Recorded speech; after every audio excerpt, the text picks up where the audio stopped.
Saúde os irmãos com a paz do Senhor. Deus seja louvado sempre nas nossas vidas. E é muito bom estarmos na presença do Senhor, prestando culto racional a Ele. Deus continue abençoando a vida de cada um dos irmãos e do pastor Oséias. É um prazer estar aqui juntamente com os irmãos e uma responsabilidade para pregar a palavra do Senhor.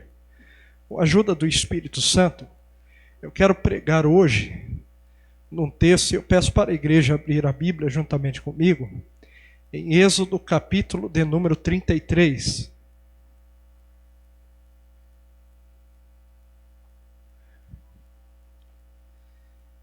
Êxodo capítulo de número 33, versículo de número 15, versículo bem conhecido da igreja.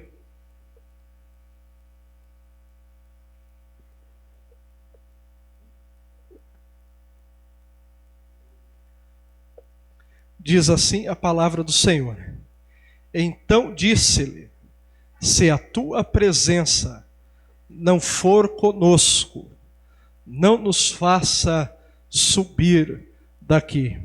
Então disse-lhe: se a tua presença não for conosco, não nos faça subir daqui. Amém, irmãos? Irmãos, a palavra que por esses dias Deus tem falado ao meu coração, e é uma palavra que Moisés disse há muitos anos atrás, e ela é tão atual, Moisés tem muito a ensinar à igreja de hoje, através desta palavra que ele disse ao Senhor. Essa é uma palavra que ela é atual, por quê? Porque em muitos lugares, se nós falarmos que lá está a presença de Deus, parece que não tem muito alvoroço e muito interesse. Mas fala que lá tem a presença do anjo lá, para você ver o que acontece. Moisés vai nos trazer, diante dessa passagem, e essa é uma passagem que nos exorta a respeito da importância da presença de Deus. Porque é um texto que pode ser usado até doutrinariamente para a igreja, a respeito desses falsas distorções teológicas, aonde supervalorizamos a presença de anjos e menosprezamos a presença de Deus. Tanto é que hoje se tem um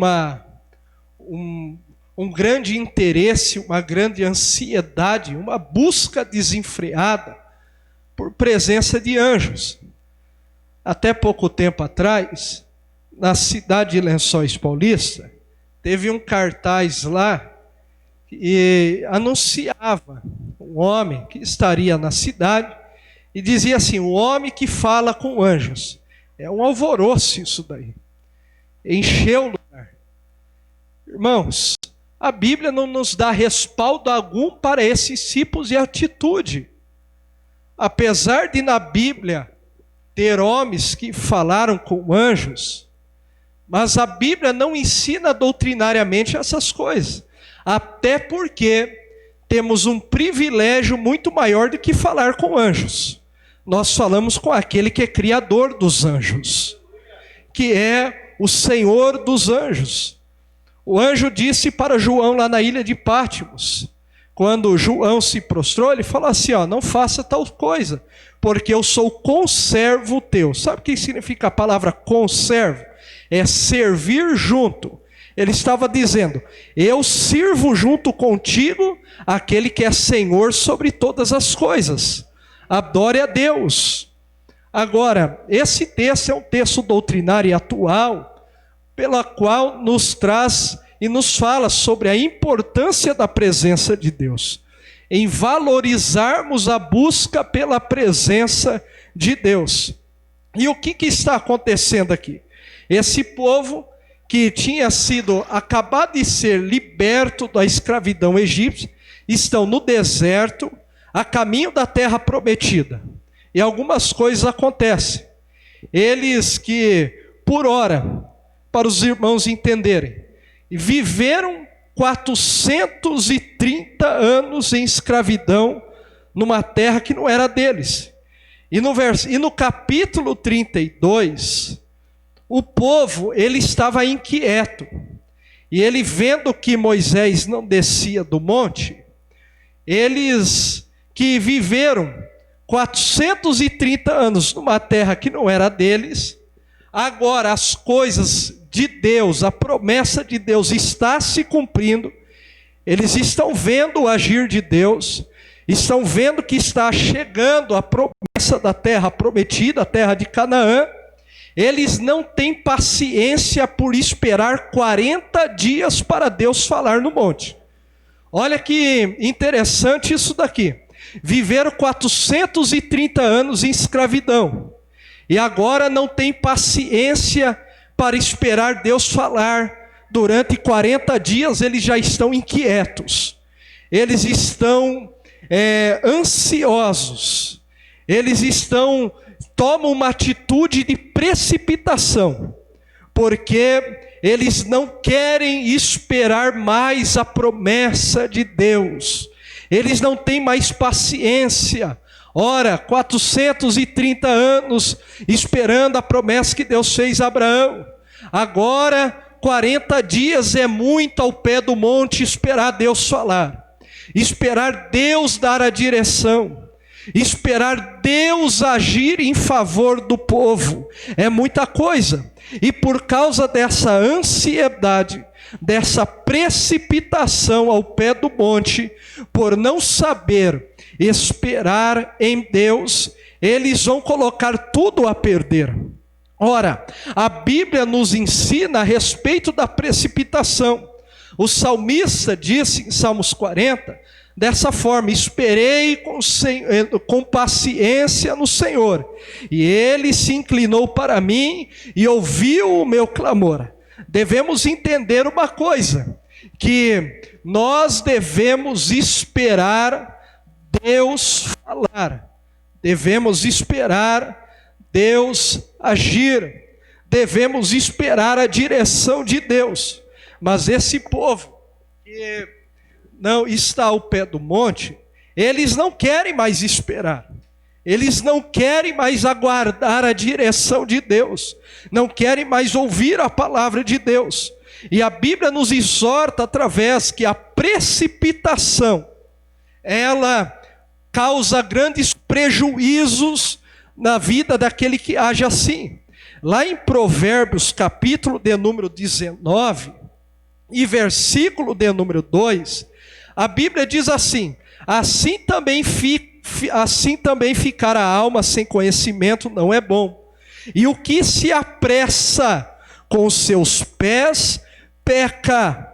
O que toma atitude precipitada, sem direção do Senhor, ele acaba pecando. Em Provérbios 14, 29 ainda, vou pedir para o irmão colocar na tela, diz assim: o longânimo é grande entendimento, mas o que de ânimo precipitado exalta loucura. O que está nos dizendo? Aquele que age precipitadamente, sem a direção de Deus, ele é louco, ele está agindo neciamente, ele não está debaixo da sabedoria de Deus, porque ele não está esperando a direção de Deus para a sua vida.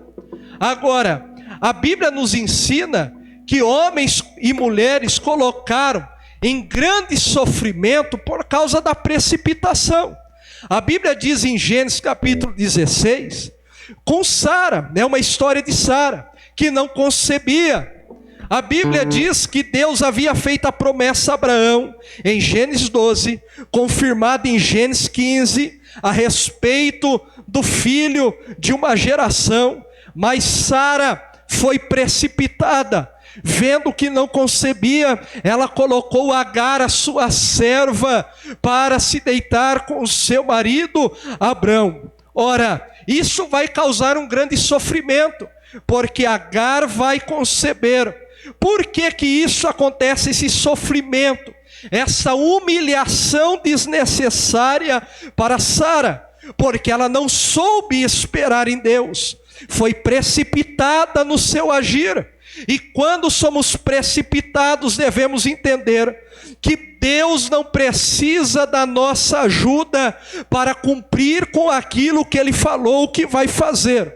Deus só precisa da nossa obediência perante Ele, para Ele cumprir com as promessas dEle sobre a nossa vida.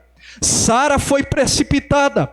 A história ainda nos diz que Moisés, ele lá em Atos 7, nos diz que ele se precipitou, ele entrou no campo lá dos egípcios para ver o seu povo lá que estava sofrendo, e ele, julgando que o povo entenderia que Deus havia levantado ele para ser um libertador, ele tomou causa, matou um egípcio lá, e o povo não compreendeu. Por quê? Ele foi precipitado fora do tempo do Senhor. E o que essa precipitação lhe causou? Ele tocou fugir da terra do Egito, porque ele foi procurado lá, e até a sua vida corria perigo. Mas não era Deus que estava nesse negócio. Foi a precipitação de Moisés que levou ele a esta situação. A Bíblia ainda nos ensina, lá em 1 Samuel 13, Saul era o rei, e a Bíblia diz que Samuel disse para Saul: espere 7 dias até que eu vá contigo, e sacrifique ao Senhor, antes de subir à guerra. Mas a Bíblia diz que Saul começou a olhar, e olhou, e vendo que o povo se dispersava dele, o povo fugia do seu controle, ele tomou o sacrifício, ele pegou o animal e ofereceu holocausto ao Senhor. Quando ele terminou de oferecer holocausto, Samuel chegou e viu aquela cena. E o que lhe causou isso? A Bíblia diz que Samuel, repreendendo Saul, disse: hoje Deus confirmaria o teu trono para sempre, a tua casa para sempre, Saul, mas por causa da tua precipitação, Deus já procurou outro melhor que ti para o trono. A nossa precipitação faz-nos perdermos a confirmação do Senhor sobre a nossa vida. Não é porque o povo estava se dispersando, ele olhando para a situação do povo. Entenda que quando olhamos o que está acontecendo ao nosso redor, isto nos leva, isto parece que nos motiva a tomar uma atitude precipitada para não perdermos, mas perdemos quando tomamos atitude precipitada sem a direção do Senhor na nossa vida. Não se preocupe com o que está acontecendo ao derredor da sua vida, aguarde a direção de Deus, porque quem espera em Deus não ficará frustrado e não ficará abandonado. Quem espera em Deus sempre alcança. Ninguém perde em esperar em Deus. Mas esses homens, nos mostra a Bíblia, também o texto que nós lemos, esse povo não entendendo que devem esperar no Senhor, porque quem falou que levaria eles era o Senhor. Agora eles estão querendo ir sem a presença de Deus. Eles no pé do monte, olhando uma demora de 40 dias. Ora, 40 dias é muita coisa, né, meus irmãos? Para quem viveu escravo 430 anos, 40 dias é muita coisa. Eles falam, eles não querem esperar, eles olham para Arão e diz: Arão, nós não sabemos o que aconteceu com Moisés, nós não sabemos o que Deus está fazendo ali em cima. Faz uma coisa, faze deuses que vá diante de nós e nos leve logo para a terra da promessa. nos leve logo para aquilo que Deus nos prometeu, porque nós não aguentamos mais esperar. A Bíblia diz que foi feito bezerro de ouro, eles adoraram, Deus olhou de cima e não se agradou naquele dia. A precipitação causou a morte de muitos homens naquele dia, muitos morrem, não é porque é vontade de Deus, mas é porque se precipita sem a direção de Deus, toma atitude sem a direção de Deus. Muitos perdem, não é pela vontade de Deus, mas é porque se precipita sem a direção de Deus, e depois ora como se Deus fosse culpado dele não aguardar o tempo do Senhor, como se Deus fosse culpado dele não aguardar a direção de Deus. Esse povo, ele toma uma direção, Deus não se agrada. Deus, ele fala para Moisés: olha Moisés, eu não vou mais com esse povo, eu vou enviar um anjo para ir junto, porque esse povo é obstinado, esse povo, se eu subir no meio deles, eu vou consumir eles. Mas Moisés, ele tem um ensinamento muito bonito. Por quê? Porque o povo está nesta linha de pensamento: se Deus não vai, eu vou sem Deus. Se Deus não fala, eu vou sem Deus falar. Se Deus está demorando, eu não posso esperar o tempo de Deus, eu vou sem a presença de Deus mesmo assim. Que Deus fique, porque queremos herdar logo a promessa. Se Deus não quer agir no meu tempo, eu vou no meu próprio tempo, sem o tempo de Deus.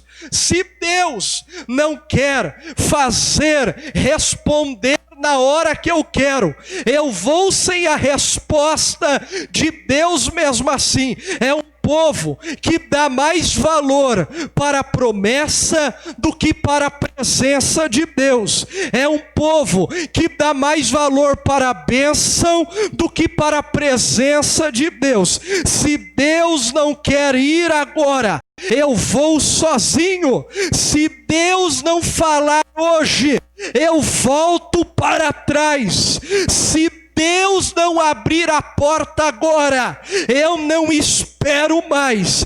Quem é você para falar com Deus desta maneira? Se você conhecesse quem é o Deus soberano, você saberia esperar nele, porque diante dele não há soberba, diante dele ninguém o pressiona, mas ele está no comando de tudo e de todos, de modo que ele só vai na hora que ele quiser ir, e ele só vai falar na hora que ele quiser falar, e ele só vai curar na hora que ele quiser curar, e ele só vai abrir a porta na hora que ele quiser abrir a porta, e a glória é somente para o nome dele, para todos sempre. A igreja deve entender isso. Aleluia, oh glória, oh aleluia. Moisés, ele tem uma visão tão ampla que nos ensina. Quando ele fica sabendo disso, ele vai buscar ao Senhor e diz: Senhor, se a tua presença não for conosco, não nos faça subir daqui. Ele está dizendo: Senhor, eu prefiro viver no deserto com a presença do que entrar na terra sem a presença. Eu prefiro ficar no vale com a presença do que entrar na promessa sem a presença. Eu prefiro permanecer de porta fechada com a presença do que abrir a porta e eu perder a presença. Eu prefiro a presença do que a promessa. Se o Senhor não tiver nisso, eu não movo nenhum, mais só passo em direção nenhuma. Sabe o que Moisés está nos ensinando? Sem a presença de Deus não se chega em lugar nenhum. nenhum. Sem a presença de Deus, ninguém conquista nada. É melhor a presença do que a promessa. Mas tem gente que é assim. Se a oportunidade estiver diante dele e essa oportunidade não caber Deus, ele deixa Deus e agarra a oportunidade. Mas é melhor perder a oportunidade e ficar com a presença do que ganhar a oportunidade e perder a presença, porque a presença é melhor do que a promessa. E Moisés está dizendo: eu não movo um só passo sem a tua presença. Sabe o que Deus está falando para a igreja? Se for melhor, é melhor ficar parado com a presença do que ficar correndo sem a presença de Deus para um lado para o outro. Porque o que era para ser uma caminhada de poucos dias com a presença se torna uma peregrinação de 40 anos pela falta da espera em Deus. Aleluia! Ninguém chega em lugar nenhum correndo, mas melhor é ficar parado com a presença, porque quem está parado, possuindo a presença, está progredindo muito mais do que aquele que corre sem direção de um lado para o outro. Salomão disse: olhando para aqui embaixo eu vi que não é dos ligeiros a carreira, nem dos valentes a peleja, não é dos sábios o pão, mas a sorte e o tempo pertence a todos. Sabe o que ele está dizendo? Não precisa de correria para chegar em lugar nenhum, só precisa de esperar no Senhor, porque é Ele que te levará aonde Ele prometeu te levar. Não precisa correr para vencer peleja. Quer que eu prove isso? Lá em 2 Crônicas 20, a Bíblia diz: Deus fala para o povo: nessa peleja não tereis de pelejar, vocês vão para o campo, fiquem em pé e parado, porque não precisa de correria para vencer a batalha. Se Deus estiver no meio, a peleja não é nossa, senão do nosso Deus, e a vitória vai estar certa. É por causa da presença.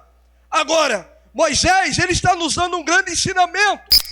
Está dizendo assim: olha, sem a presença eu não me movo. Sem a presença eu não ando em lugar, em direção nenhuma. Aleluia! A igreja deve aprender a esperar no pé do monte.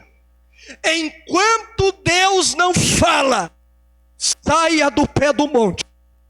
Enquanto Deus não se mexe, não saia do pé do monte. Enquanto Deus não der a direção, não saia do pé do monte. Aleluia!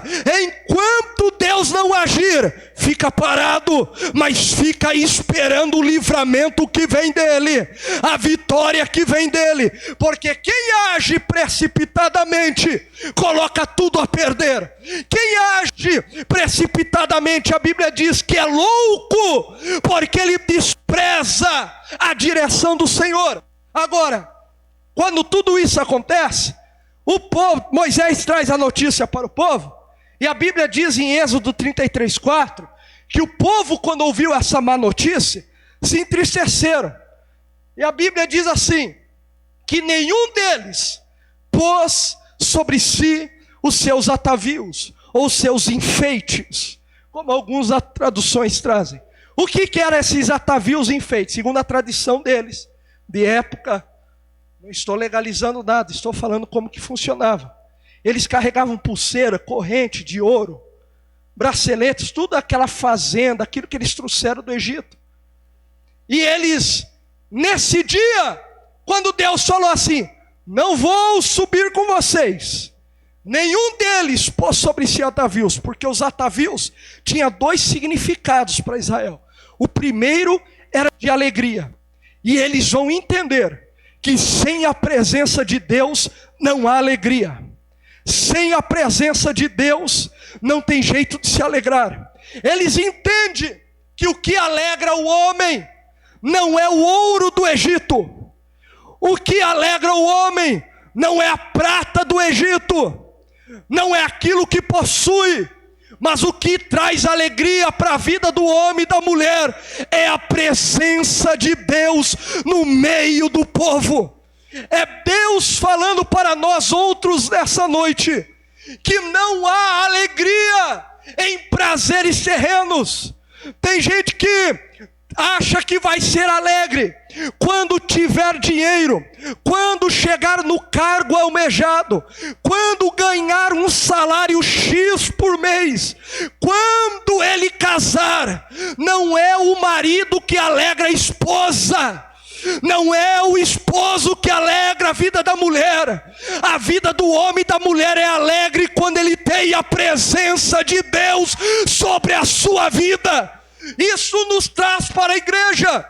Muitos de nós já passamos situações difíceis, tempos de grande escassez, mas nunca faltou a alegria do Espírito sobre a nossa vida, porque Paulo disse que o reino de Deus não é comida nem bebida, mas é paz, juízo e alegria no Espírito Santo, porque temos a presença de Deus. Aleluia! A segunda coisa que significava os atavios era abastança, riqueza, quando eles se vestiam. Por isso que as festas de casamento judaico, quando a noiva não tinha muitas joias, ela até emprestava joias para se adornar naquele dia, como sinal de realeza, sinal de abastança, sinal de riqueza. E eles entendem que a maior riqueza é a presença de Deus no meio do povo. Que o que torna um homem e uma mulher rica não é as suas posses terrenas, mas é o que eles têm guardado no céu. Aleluia! O que torna a igreja rica não é a sua comodidade, o que se tem, o que se adorna as suas paredes, o seu interior, mas é a presença de Deus quando se manifesta no meio dela. Você acha que a riqueza do templo de Salomão era o ouro das paredes? Não. Era o bronze das colunas? Não. Era a glória de Deus que descia para falar com o povo no lugar santo. Lembra da igreja de Laodiceia?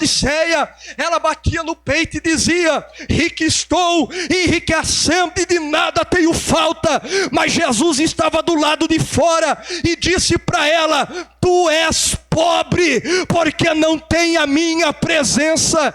Em contrapartida, Jesus olha para a igreja de Esmirna e diz: sei da tua pobreza, mas te digo que tu és rica, porque a igreja de Esmirna possuía a presença do Senhor. Hoje o olhar humano define a riqueza pelo como se vestimos, aonde moramos, como e onde trabalhamos, a qual bairro e qual cidade e família pertencemos. Mas sabe o que define a verdadeira riqueza de um cristão? É a presença de Deus na vida dele. Sabe qual que era a casa mais rica da cidade?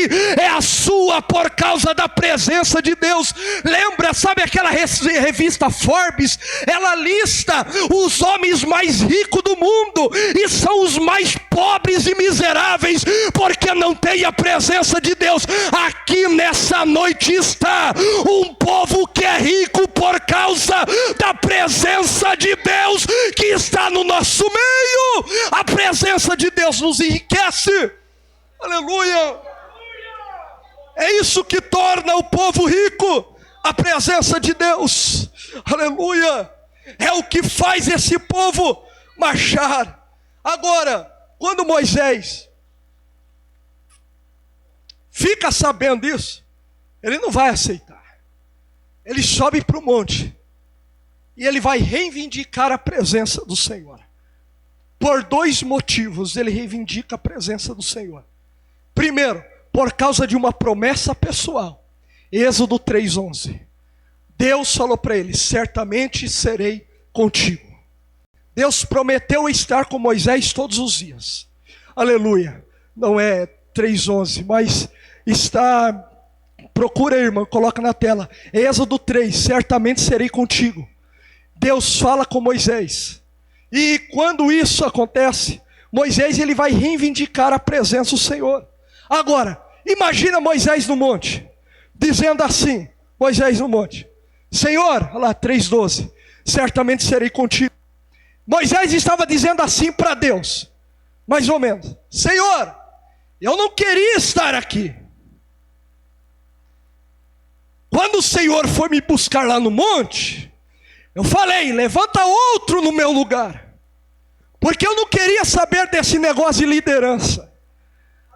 Nos meus projetos eram outros para a minha vida. Eu não queria esse negócio de obreiro. Eu não queria estar aqui exercer, aleluia, o músico. Eu não queria. Mas o Senhor foi me buscar lá, e no dia que o Senhor foi me buscar, o Senhor disse, o Senhor falou comigo, eu falei, Senhor, levanta outro no meu lugar, porque eu não quero isso. O Senhor insistiu, e eu falei, Senhor, eu não sei falar. E o Senhor disse para mim, não é você que fala, Moisés, fui eu que fiz a tua boca.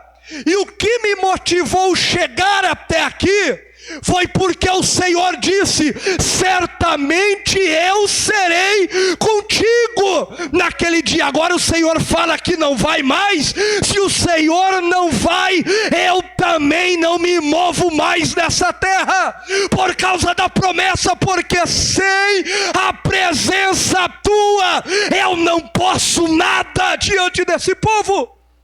Aleluia. Olha o que Moisés está reivindicando, uma promessa. Porque, pastor, não queríamos estar aqui, tínhamos traçado outros planos, mas Deus nos buscou lá, quando estávamos esquecidos lá fora, e Deus nos fez uma promessa lá. Naquele dia falamos, Senhor, mas eu não posso. Quem sou eu para ir e fazer o que Deus está me chamando? Mas o Senhor me acalmou e disse, certamente eu serei contigo por onde você andar. Aleluia! É isso que nos motivou a estar aqui. É isso que nos motiva a continuar. Não é porque podemos, mas é por causa da presença dele que garantiu estar conosco. Se não fosse a presença, não tínhamos chegado aqui. Mas sabe por que você chegou aqui? Por causa da presença de Deus que tem te encaminhado todos esses anos. Aleluia. Segunda coisa, Moisés, ele falaria para a igreja de hoje. Sabe por que reivindiquei a presença de Deus? Porque quando o faraó tentou destruir o nosso povo, se não fosse a presença de Deus, todos nós teríamos morrido. Quando Deus enviou a praga da morte dos primogênitos, se não fosse a presença de Deus, a nossa casa estaria em luto como o Egito ficou. E é por isso que a sua casa não está de luto, por causa da presença de Deus que pesa sobre ela. Aleluia. Daí ele continuaria, lembra quando nós estávamos na beira do mar, o mar fechado, e Faraó veio com seus 600 carros de guerra. Se não fosse a presença de Deus, ele teria nos alcançado ali. Mas a presença de Deus saiu da nossa frente e se colocou na nossa retaguarda, impedindo o inimigo de nos alcançar. Sabe por que você ainda está com vida? Sabe por que o inimigo não destruiu? É porque Deus não permitiu o inimigo te alcançar. É a presença dele. Daí Moisés continuaria a nos ensinar. Lembra quando o mar se abriu? Se não fosse a presença de Deus, o exército egípcio estaria vivo até hoje. Mas Mas o que foi para eles destruição, para nós foi como um muro à nossa direita e à nossa esquerda. Se não fosse a presença de Deus, 3 dias depois teríamos morrido de sede, mas Deus transformou águas amargas em doce para saciar a nossa sede. Se não fosse a presença de Deus, teríamos morrido de fome, mas Ele enviou o maná do céu e estamos vivos. 15 dias depois no deserto de Refidim, se não fosse a presença de Deus, a água não teria saído da rocha. Se não fosse a presença de Deus, não teríamos chegado até aqui. Sabe o que Deus está falando para a igreja?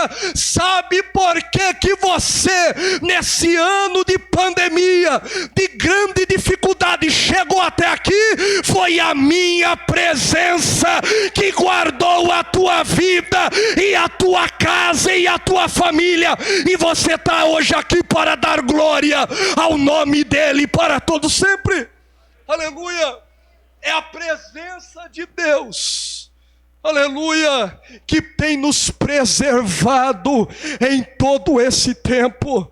Aleluia, o ano está acabando, mas a presença de Deus continua no nosso meio. O ano é de dificuldade, mas a presença de Deus continua com as nossas vidas nesse lugar. Aleluia, a presença de Deus é que vai nos levar. Deus está falando com alguém, com a igreja aqui nessa noite. Não toma atitude sem a minha presença. Deus traz resposta para alguém aqui nessa noite. Nesse desespero momentâneo, não tome caminho sem a minha direção para a tua vida. Lamachuia calamanderebarras. Aleluia. Nesse ano de sofrimento, não se desespere, porque a minha presença repousa sobre o meu povo. Oh, glória a Deus. É a presença de Deus que está nos preservando. É a presença de Deus. Mas a precipitação coloca tudo a perder. A precipitação, Deus está falando, não se precipites nesse negócio. Aguarde a minha resposta. Não se precipite nessa decisão. Aguarde a minha direção sobre a tua vida. Eu vou dar a direção. Sou eu que vou abrir a porta, diz o Senhor. Sou eu que vou conduzir a tua vida. Não saia sem a minha direção. Alamachúria calamanderemarrácia. Aleluia. Deus está nesse negócio, mas acalma o teu coração e espera a direção de Deus para a tua vida, diz o Senhor pela palavra nessa noite. Aleluia, se coloque em pé junto comigo. Aleluia. Oh, glória a Deus. Não se mova sem a presença de Deus. Aleluia. Glória a Deus. Estamos indo orar ainda. Esse irmão Gabriel, sabe cantar aquele hino? Mais de ti. Vamos cantar ao Senhor. Aleluia. Está dentro do horário, né, pastor? Aleluia. Mais de ti. Sabe do que a igreja precisa? É da presença de Deus no meio dela. Sabe do que você precisa? É mais de Deus sobre a sua vida. É a direção de Deus para os seus caminhos. Aleluia. Cante ao Senhor.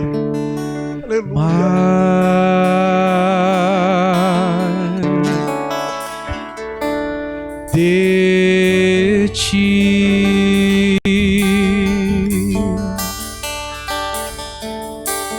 mais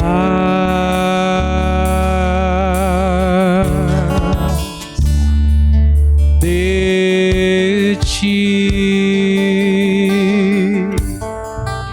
e menos de mim.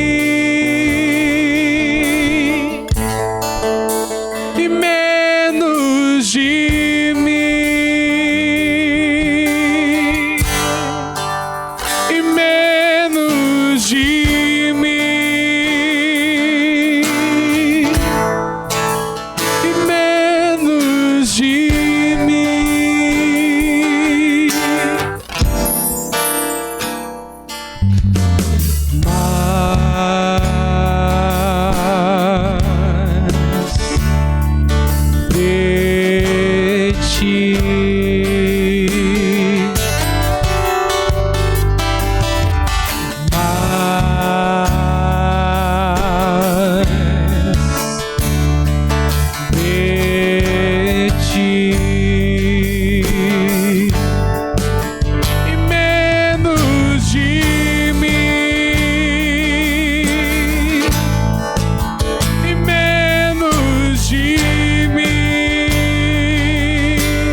diminua, que Ele apareça, que eu me constranja com a tua glória e todo seu amor infinita, servo de todos os irmãos.